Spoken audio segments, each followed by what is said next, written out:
എല്ലാവരും നല്ലപോലെ വെള്ളം ഒഴിക്കുക. എന്റെ കുളി കഴിഞ്ഞു, എന്റെ മേത്ത് ഒഴിക്കണ്ട. എല്ലാവരും കുളിക്കുക, എന്നിട്ട് ആ കരിയൊക്കെ അങ്ങോട്ട് തേച്ച് കളയാ.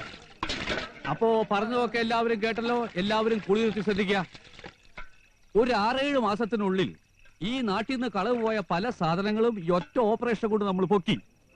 കൂട്ടത്തിൽ ചിന്നക്കുറുപ്പിന്റെയും ഭാര്യയുടെയും ക്രൂരത സഹിക്ക വയ്യാതെ മരിക്കാൻ പോയ തങ്കം പോലത്തെ ഒരു പെണ്ണിനെയും കിട്ടി. എന്നാ അടുത്ത ഓപ്പറേഷൻ വേഗം നടത്തിയ വേറൊരു പെണ്ണിനെയും കൂടെ കിട്ടിയെങ്കിലോ? വെറുതെ തനിക്ക് പണിയില്ലാത്ത ഈ കളവ് മുതലെല്ലാം വാരിക്കൂട്ടി കുറുപ്പ് എന്തിനാണ് ഇത്രയും കാലം സൂക്ഷിച്ചത്? വിൽക്കാൻ പേടിച്ചിട്ടായിരിക്കും. അല്ലെങ്കിൽ എന്തെങ്കിലും മനോരോഗം കാണും. എന്തായാലും നമ്മൾ സൂക്ഷിച്ചിരിക്കണം. തരം കിട്ടിയാൽ അയാൾ അച്ഛനെയും എന്നെയും കൊത്തി നൂർക്കും. നൂർക്കാൻ വരട്ടടാ. നീ പറഞ്ഞതുപോലെ ഞാനും രണ്ടും കൽപ്പിച്ചിട്ട് തന്നെയാ. ഒന്നും ഞാൻ മറന്നിട്ടില്ല. അവനും ചിന്നക്കുറുപ്പും പണ്ട് കീരിയും പാമ്പും പോലെയായിരുന്നു. പിന്നെ എപ്പോഴോ അവര് തമ്മിൽ ലോഹിയായി. ഈ ചിന്നക്കുറുപ്പിന്റെ നമ്മൾ കണ്ട സ്വത്ത് മുഴുവനും നീ കട്ടുകൊണ്ടുവന്ന ആ പെണ്ണിന്റെ അച്ഛനുണ്ടാക്കിയതാ. പൂ പോലത്തൊരു മനുഷ്യൻ. പറഞ്ഞിട്ടെന്താ, നല്ല മനുഷ്യന്മാരൊക്കെ നേരത്തെ പോവും. നിന്റെ അമ്മ പോയില്ലേ? അച്ഛാ അച്ഛാ, ഇടയ്ക്കിടയ്ക്ക് ഇങ്ങനെ പഴയ കാര്യങ്ങൾ പറഞ്ഞ അച്ഛൻ പടി പോലെ ആയ ഞങ്ങൾ പേടിക്കുള്ളൂ. എന്റെ കാര്യം നോക്കാൻ അച്ഛനെങ്കിലും ഉണ്ട്. എന്നാ ഞാൻ കട്ടുകൊണ്ടുവന്ന രുക്മിണിക്ക് അച്ഛനുമില്ല, അമ്മയില്ല. അത് മറക്കരുത്. നേരം വെളുക്കാൻ ഇനി അധിക സമയമൊന്നുമില്ല. രുക്മിണിയെ കാണാതായത് സകല കുറുപ്പന്മാരെ അറിയുന്നതിന് മുമ്പ് എന്താ എങ്ങനെയാന്നൊക്കെ ഒന്ന് തീരുമാനിക്കണം. കുറുപ്പ് നമ്മളെ ഒന്ന് ഇരുത്തിയ പോലെ നമ്മളും കുറുപ്പിനെ ഒന്ന് ഇരുത്തണ്ടേ? കള്ളത്തരത്തെ കള്ളത്തരം കൊണ്ട് മൂടി വെക്കണം. നമുക്ക് രുക്മിണി ഒന്ന് മൂടി വെച്ചാലോ? അത്രത്തോളം വേണോ കൊച്ചുകൃഷ്ണ? ആൾമാറാട്ടത്തിന് കേസാവില്ലേ? പിടിച്ചാ കേസാവൂന്ന് ഉറപ്പാ. എന്നാൽ ഇതൊരു സുഖമുള്ള കാര്യമായിട്ടാ എനിക്ക് തോന്നുന്നത്. ഈ കാര്യത്തിൽ ജയിലിൽ പോണ്ടി വന്നാ ഞാൻ അച്ഛൻ ഒറ്റയ്ക്കാക്കൂല, ഞാനും ഉണ്ടാവും കൂടെ. ആ നേരം പുലരുന്നോടെ ചിന്നക്കുറുപ്പിനും തുമ്പശ്ശേരി കുറുപ്പന്മാരെയും ശ്രദ്ധിക്കണം. എന്തൊക്കെ സംഗതികൾ എവിടെയൊക്കെ നടക്കുന്നെന്ന് അപ്പപ്പോ എന്നെയും ചെറിയച്ഛനെയും ഇവിടെ ഒന്ന് അറിയിക്കണം. വിചാരിക്കാത്ത പ്രശ്നങ്ങൾ എന്തെങ്കിലും നടന്നാ രുക്മിണി നമ്മൾ ഇവിടുന്ന് മാറ്റും. പുറത്തെന്ത് നടന്നാലും രുക്മിണി ഒന്നും അറിയാൻ പാടില്ല. അവൾ ഇന്ന് മുതൽ രുക്മിണിയല്ല. ചിന്നക്കുറുപ്പിന്റെ വീട്ടിലെ രുക്മിണിയെ നമ്മൾ ആരും കണ്ടിട്ടുമില്ല. അത് കലക്കി. അപ്പൊ യുദ്ധം തുടങ്ങാൻ പോവാ? അതെ, യുദ്ധം തുടങ്ങാൻ പോവാ. എവിടെയാ എന്റെ കുട്ടി? ഈ നേരം ആവുമ്പോഴേക്കും വിളക്ക് കത്തിക്കാറുണ്ടല്ലോ. മോളെ രുക്മിണി,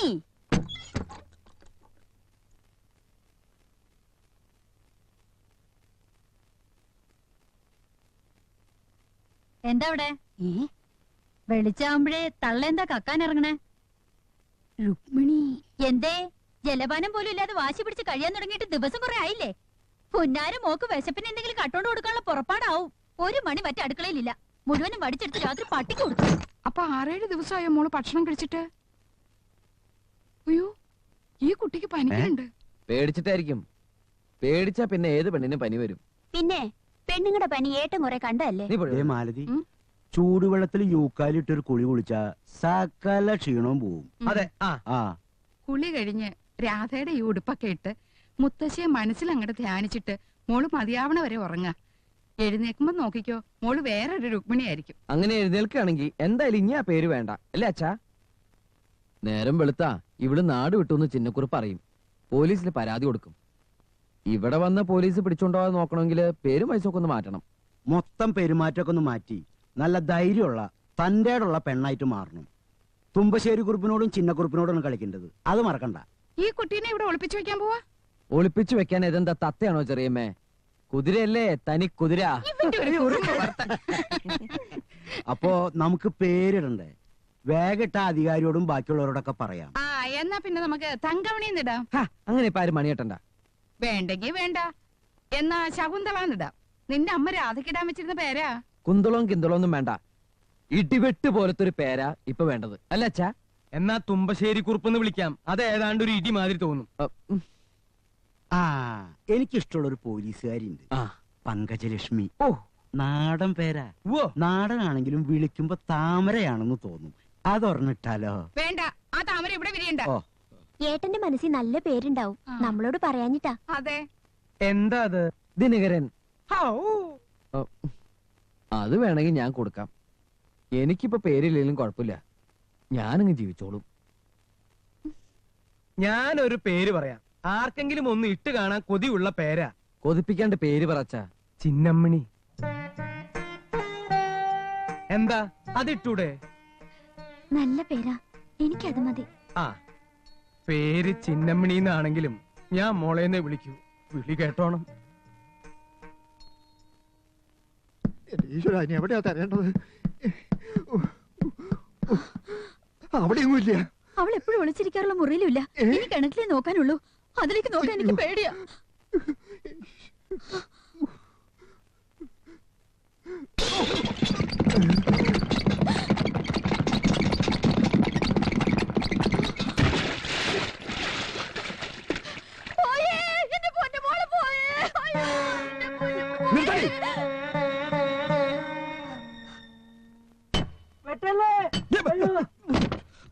നീ പേടിക്കണ്ട ചന്ദ്രപ്പാ, ആ തല മാത്രം ഒന്ന് മാറ്റി വെച്ചോ.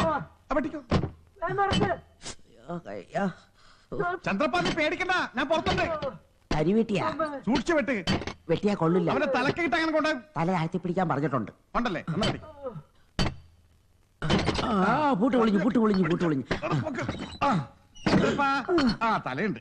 എനിക്ക് കിടന്നുറങ്ങണം. ഇങ്ങോട്ട് ഇറങ്ങടാ.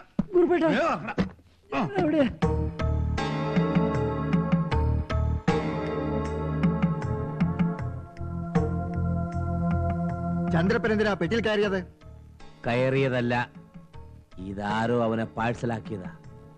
ഒത്തിരി അധ്വാനിച്ച് ഞാൻ വാരിക്കൂട്ടിയ ഉരുപ്പടികളും ആരോ പൊക്കി. നീ എന്തിനാ ആ പെട്ടി കിടക്കുന്നത്? വേറെ പെട്ടിയൊന്നും കിട്ടിയില്ലേ?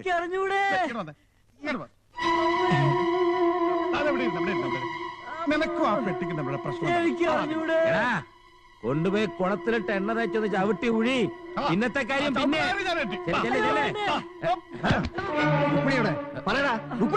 വിടവനെ. സത്യം പറഞ്ഞില്ല, എല്ലാറ്റിനെയും തിരിയിടും ഞാൻ.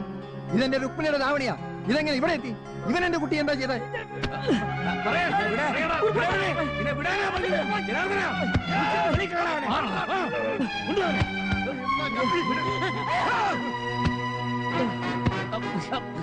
നിനക്കെന്താ ചിന്ന പ്രാന്ത് പിടിച്ചോ? അതെ, എനിക്ക് ഭ്രാന്താ. രുക്മിണിയെ കാണാനില്ല. രാവിലെ പോലെ ഞാൻ തരിക. ഇവിടുന്ന് ഇപ്പൊ അവളുടെ ധാവണി. പറയടാ, ഈ ധാവണി ഇട്ടോണ്ട് നീ കെട്ടാൻ പോകുന്ന ഇന്നലെ ഇവിടെ വന്നിരുന്നോ? അയ്യോ ഇല്ലേ. ഏട്ടനെന്താ തലക്ക് ഭ്രാന്ത് പിടിച്ചോ? തുലാം 16 അവൾ ഏതായാലും വരൂല്ലേ? പിന്നെന്താ ധാവണി കൊടുത്ത് നേരത്തെ വരുന്നത്? ഒരു ധാവണി ഞാൻ ആദ്യമായിട്ടാ ഇത്ര അടുത്ത് കാണുന്നത്. ഇതാണ് ധാവണി.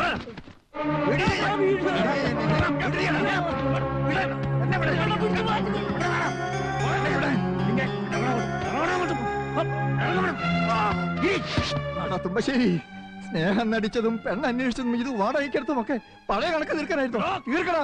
ഈ ചിഹ്നെന്തിനും ചെയ്യാറാ? വേണ്ടടാ. താക്കോലിട്ട് തുറന്ന ഇതിന് താള കയറിയത്. ഇതിന്റെ താക്കോലാണ് നിന്റെ കയ്യിലുള്ളത്. സത്യം പറ ചിന്ന, ഈ കല്യാണം വേണ്ടെന്ന് നിനക്ക് തോന്നിയിട്ടുണ്ടോ? അങ്ങനെ വല്ല നല്ല ചിന്തയും മനസ്സിലുണ്ടെങ്കിൽ അതങ്ങ് മാറ്റി വെച്ചേക്ക്. കല്യാണം നിശ്ചയിച്ചപ്പെടുന്ന വല്ല ഏടാകൂടവും സംഭവിച്ചാൽ ഒരുത്തനെ ഈ കുറിപ്പ് വെറുതെ വിടില്ല. രുക്മിണി ചന്ദ്രപ്പന്റെ പെണ്ണ. ഏത് ചെകുത്താൻ വിചാരിച്ചാലും അതിന് മാറ്റമില്ല. വേണ്ടെന്ന് നീ പറഞ്ഞാലും വേണമെന്ന് ഞാൻ പറയും. അവൻ അവളെ കെട്ടും. എന്നെ നാട്ടിക്കാൻ ആരെങ്കിലും കൂട്ടുനിന്നാൽ വെട്ടി തുണ്ടം തുണ്ടമാക്കും.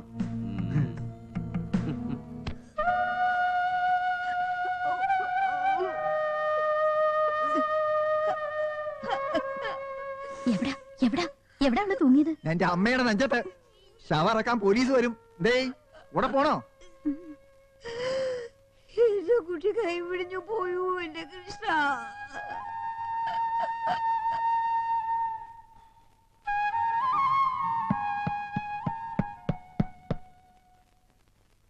എന്താ ഈശ്വരന്മാരുടെ ഗ്രൂപ്പ് ഫോട്ടോ നോക്കി ഈ സമയത്ത് ഒരു പ്രാർത്ഥന? മനസ്സിനൊരു ധൈര്യം കിട്ടാൻ വേണ്ടി. ധൈര്യം കിട്ടാൻ നല്ലൊരു ചായ കുടിച്ചാ പോരെ? രുക്മിണി പറഞ്ഞ ചെറിയമ്മ ചായ തരില്ലേ? രുക്മിണിയല്ല, ചിന്നമണി. നമ്മൾ ഇന്നലെ പത്തായപ്പുറയിലിട്ട ധാവണി തുമ്പശ്ശേരി കുറുപ്പിനല്ല, ചിന്നക്കുറുപ്പിനെ കിട്ടിയത്. മരിച്ചു എന്ന് അവർ ഉറപ്പാക്കാൻ പറ്റില്ല കാര്യങ്ങള്. മരിച്ചിട്ടില്ലെന്നും ജീവനോട് ഇവിടെ ഉണ്ടെന്നും ഞാൻ ആളെ വിട്ട് പറഞ്ഞേക്കട്ടെ. ഈ തൂങ്ങുന്ന സ്വഭാവമുള്ള ആളുകള് പിന്നെയും പിന്നെയും തൂങ്ങുന്നു കേട്ടിട്ടുണ്ട്. ചിലര് അതിനു മുമ്പ് പ്രാർത്ഥിക്കും അത്രേ. അങ്ങനെയുള്ള ഉദ്ദേശമൊന്നും ഇല്ല ഇപ്പൊ കണ്ട പ്രാർത്ഥനയ്ക്ക്. അല്ല, തൂങ്ങി മരിച്ച ഒരാളെ ദഹിപ്പിക്കാൻ സാധാരണ എത്ര സമയം എടുക്കും? അതിപ്പോ തൂങ്ങാതെ മരിച്ച ഒരാളെ ദഹിപ്പിക്കാൻ എത്ര സമയം എടുക്കും? അത്ര സമയം എടുക്കും. തൂങ്ങിയതുകൊണ്ട് തൂങ്ങുന്ന മനുഷ്യന് ഒരു വലിയ ആനയെന്നായി മാറില്ലല്ലോ. എന്താ ഇപ്പൊ ഇങ്ങനെ ചോദിക്കാൻ? സത്യം പറഞ്ഞാൽ താൻ തൂങ്ങാതെ രക്ഷപ്പെട്ട നന്നായി. പോസ്റ്റ്മോർട്ടം കഴിഞ്ഞ് വിളക്കും കത്തിച്ച് ചാവടിയിലെ പൂമുഖത്തെ കിടത്തിയ ഒരൊറ്റ മനുഷ്യൻ പോലും കരയുണ്ടാവില്ല എന്ന് ഈ 5-6 മണിക്കൂർ നേരത്തെ അന്വേഷണം കൊണ്ട് എനിക്ക് വ്യക്തമായി. ആകെ ഒരു മുത്തശ്ശി കാണും. അതൊന്നും നന്നായിട്ട് കരഞ്ഞാ അതിന്റെയും കാറ്റുപോകും. നെഞ്ചത്തടിച്ച് നിലവിളിക്കാൻ കുറെ ആൾക്കാരില്ലാതെ പിന്നെ എന്ത് മരണോടോ? അതിലും ഭേദം മരിക്കാതിരിക്കുന്ന. ഇനി ഞാൻ മരിക്കുമ്പോ ഒരുപാട് പേര് കരയാനുണ്ടാവുന്ന പറയണേ. ഉണ്ടാവും, ഒരുപാട് പേര് കരയാനുണ്ടാവും. ഈ നാട് മുഴുവനും ഉണ്ടാവും. എന്താ സംശയമുണ്ടോ? ഇന്നലെ രാത്രി മുത്തശ്ശി ഉറങ്ങുമ്പോഴാണ് ഞാൻ മരിക്കാൻ തീരുമാനിച്ചെ. മുത്തശ്ശിയുടെ കാല് പിടിച്ച് ഞാൻ ഒരുപാട് കരഞ്ഞു. എപ്പോ കരയുമ്പോഴും രക്ഷിക്കാൻ ഒരാള് വരുമെന്ന് പറഞ്ഞ മുത്തശ്ശി എന്നെ സമാധാനിപ്പിക്കുക. എന്തേ ആരും വരാത്തെന്ന് ഉറങ്ങുന്ന മുത്തശ്ശിയോട് ഞാൻ ചോദിച്ചു. രക്ഷിക്കാൻ വരുന്നത് മരണമാണെന്ന് മുത്തശ്ശി പറഞ്ഞതുപോലെ എനിക്ക് തോന്നി.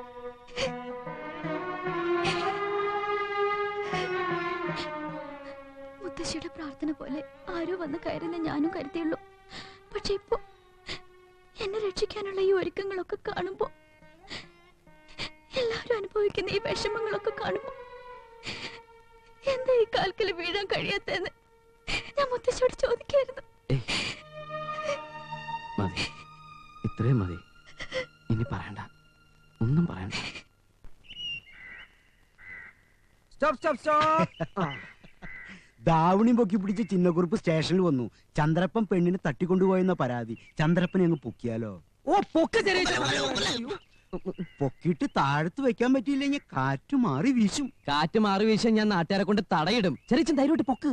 ചന്ദ്രപ്പനെ പെട്ടിന്നിറക്കി വീട്ടിൽ കൊണ്ടുവന്ന ശേഷം തുമ്പശ്ശേരി കുറുപ്പ് ഇതുവരെ വീട്ടിൽ നിന്ന് പുറത്തിറങ്ങിയിട്ടില്ല. അവിടെ എന്തോ ഒരു പ്രശ്നം ഉണ്ടായിട്ടുണ്ട്. എന്ത് പ്രശ്നം? അത് അന്വേഷിക്കാൻ പോയ പണിക്കരിയും കാണാനില്ല, നളിനാക്ഷനെയും കാണാനില്ല. അതെന്തുപറ്റി? തുമ്പശ്ശേരി കുറുപ്പിന്റെ ഭാര്യയ്ക്ക് ഭ്രാന്തായെന്നാ കേട്ടത്. വത്സലേ, തുറക്കടി വാതില്. ചന്ദ്രപ്പ, ജനാർദ്ദന, ഒരുത്തരും കാണാനില്ലല്ലോ. എല്ലാം പോയി ചത്തോ? ഇനി വാതില് തുറക്കാൻ. നിന്നോട് തുറക്കാനാ പറഞ്ഞത്. തുറക്കാൻ.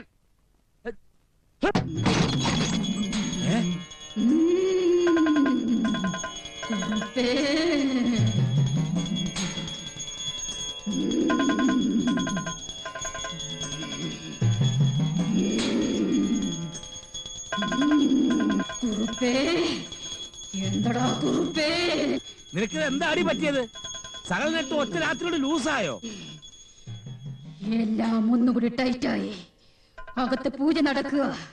വാതിൽ തട്ടി ബഹളം വെച്ച നിങ്ങളുടെ സകല നട്ട് ഞാൻ അഴിച്ചിടും. വാതിലടച്ച് പൂജ നടത്താൻ നീ ആരാടി? തോന്നിയോസം കാണിച്ചാൽ വെട്ടിവെച്ചു കൊല്ലും ഞാൻ. തന്റെ വെടി എന്റെ നെഞ്ചത്ത് വരുന്നതിന് മുമ്പ് താൻ ആവിയായി ആകാശത്ത് കിടക്കും. ഒരുത്തനെ ഞാൻ ഇപ്പൊ ഇവിടുന്ന് ഓടിച്ചിട്ടേ ഉള്ളൂ. ഞാൻ പറയുന്നത് വിശ്വസിച്ചോ? ഇന്നലെ രാത്രി തുമ്പശ്ശേരി കുറുപ്പിനെ പട്ടിക്കൂട്ടിൽ ഉറക്കിയതും ജനാർദ്ദന കുറുപ്പിനെ കുളിമുറിയിൽ കിടത്തിയതും ചന്ദ്രപ്പനെ പെട്ടിയിൽ അടച്ചതും മറ്റാരുമല്ല, ശൈവഭൂതങ്ങൾ. ശൈവഭൂതങ്ങൾ ഒന്നും രണ്ടുമല്ല, 10,000 ഭൂതങ്ങൾ. ഇനി എത്ര എണ്ണം വരാൻ കിടക്കുന്നു എന്ന് ദൈവത്തിനും നാരായണമാഷക്കും മാത്രമേ അറിയൂ. കുറുപ്പ് പോ.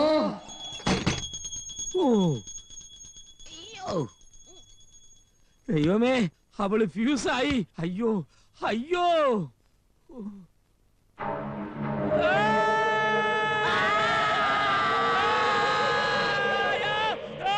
അയ്യോ മുതലാളി, ഞാനാ കാര്യസ്ഥൻ രാമക്കുറുപ്പ്. ഏത് കുറുപ്പ് അവിടെ? വിളിച്ചു കൂവരുന്ന് ഞാൻ പറഞ്ഞിട്ടില്ലേ? കുറുപ്പേ, കുറുപ്പേ, തന്നെയല്ലോ ഞാനിവിടെ ഓടിച്ചത്. അകത്ത് പൂജ നടക്കാൻ പറഞ്ഞൂടെ? ഈ സമയത്ത് ഒരു പൂജ ഞാൻ പ്രതീക്ഷിച്ചില്ല. പ്രതീക്ഷിക്കരുത്. പ്രതീക്ഷിച്ച പ്രതീക്ഷ പലതും പ്രതീക്ഷയല്ലാതാവും. ഇപ്പോഴത് മനസ്സിലായി. ഇനി പ്രതീക്ഷിക്കൂല. പ്രസാദം വാങ്ങിച്ചോളൂ. ഓം നമഃ ശിവായ.